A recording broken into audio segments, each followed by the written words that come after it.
법학에서 배상과 보상의 차이는 매우 중요하다. 전자는 불법 행위로 발생한 손해를 갚는 것이고, 후자는 적법 행위로 발생한 손실을 갚는 것이다. 근래 일부 정치인과 언론에서 이 점에 대해 무지하거나 또는 알면서도 문재인 정부를 흔들기 위하여 황당한 주장을 펼치고 있다. 대한민국 대통령의 법률 보좌과 업무 중 하나인 민정수석으로서 그 이전에 법을 공부하고 가르쳐온 법학자로서 이하 세 가지 점을 분명히 하고자 한다. 첫째, 1965년 한일협정으로 한국은 일본으로부터 3억 달러는 받았지만 이는 일본의 전쟁 범죄에 대한 배상을 받은 것은 아니다. 당시에도 지금도 일본은 위안부, 강제징용 등 불법 행위 사실 자체를 부인한다. 둘째, 2005년 참여정부 시절 민관공동위원회는 1965년 한일협정으로 받은 자금에는 강제징용 피해자들에 대한 정치적 보상이 포함되어 있을 뿐 이들에 대한 배상은 포함되어 있지 않고 한국 정부가 일본 정부를 대상으로 다시 보상을 요구하는 것은 안 되지만 한국인 개인이 일본 정부의 불법 행위에 대하여 손해배상을 청구하는 것은 가능함을 확인하였다. 셋째, 2012년 대법원 제1부 김능환 대법관 주심이 외교협정으로 개인 청구권이 소멸할 수 없다는 취지로 파기환송하여 신일본 제철에 대한 배상의 길이 열린다. 이 판결은 양승태 대법원장과 박근혜 청와대 사이의 사법거래 대상이 되었으나 2018년 결정된다.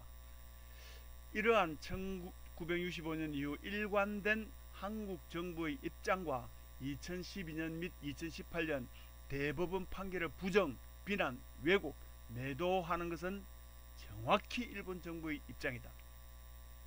그리고 나는 이런 주장을 하는 한국 사람들을 마땅히 친일파라고 불러야 한다고 생각한다.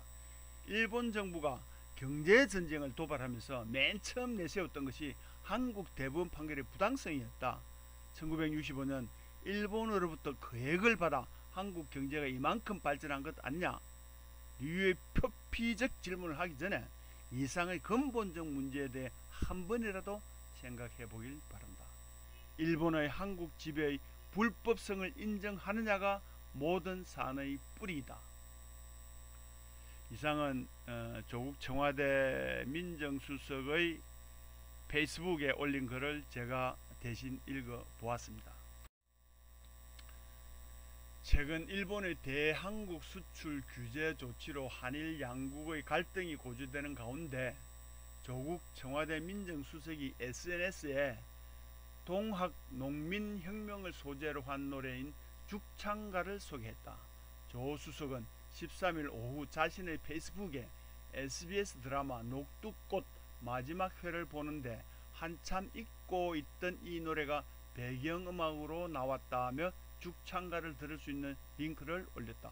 녹두꽃과 죽창가 모두 1894년 반외세 반봉건을 주장했던 동학 농민운동을 기념한 작품이다. 죽창가는 고 김남주 시인이 작사한 곡으로 이 두매는 날라와 더불어 꽃이 되자 하네. 꽃이 피어 눈물로 고여 발등에서 갈라진 녹두꽃이 되자 하네. 이 산골은 날라와 더불어 새가 되자 하네. 새가 아랫역 운역에서 우리에는 파랑새가 되자 하네. 이 들판은 날라와 더불어 불이 되자 하네. 불이 타는 들녘 어둠을 사르는 들불이 되자 하네. 되자 하네. 되고자 하네.